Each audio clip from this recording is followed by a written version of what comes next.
बिस्मिल्लाहिर्रहमानिर्रहीम। अस्सलाम वालेकुम प्यारे बच्चों, उम्मीद है आप सब खैरियत से होंगे। प्यारे बच्चों, आज आपको बहुत ही मज़े की कहानी दो खूबसूरत शहजादियों की सुना रही हूँ।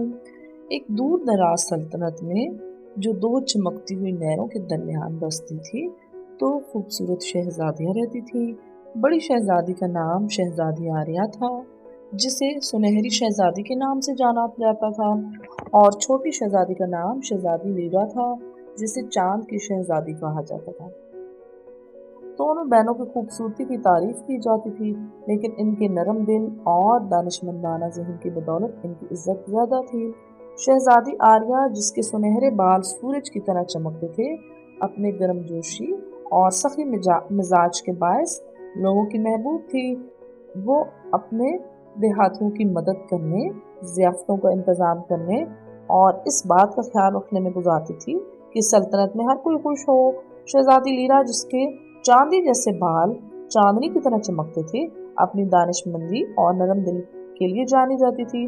वो अपने वक्त को महल की लाइब्रेरी में गुजारती, दुनिया के बारे में सीखती और सल्तनत को दरपेश मसाइल का हल तलाश करती। एक दिन सल्तनत पर एक अजीम खुश्क साली का हमला हुआ। नहरें सूखने लगी और फसलें मुरझाने लगी। लोग परेशान थे और सल्तनत गम में डूबी हुई थी।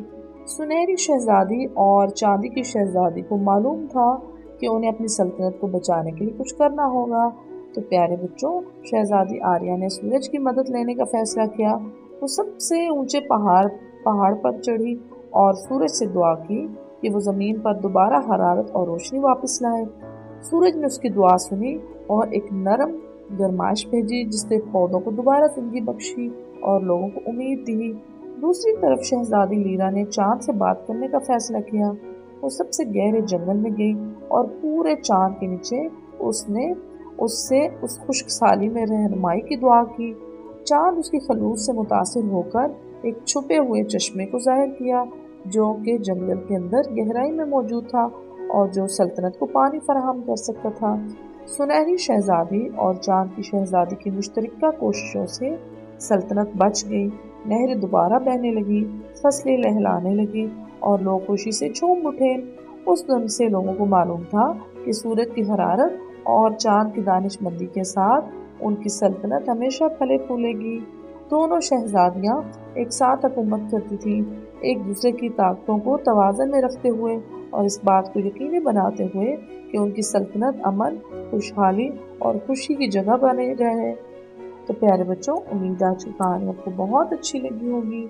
आज की कहानी से हमें यही सबक मिलता है कि जब भी मुश्किल आए तो मिलजुल के एक दूसरे का साथ देना चाहिए। तो उम्मीद है प्यारे बच्चों, आपको ये कहानी बहुत अच्छी लगी होगी। अगर मेरी कहानी अच्छी लगती है तो जल्दी से मेरे चैनल को सब्सक्राइब कर लें, साथ साथ लाइक और शेयर ज़रूर करें। और नेक्स्ट कहानी तक के लिए प्यारे बच्चों, अल्लाह हाफिज़।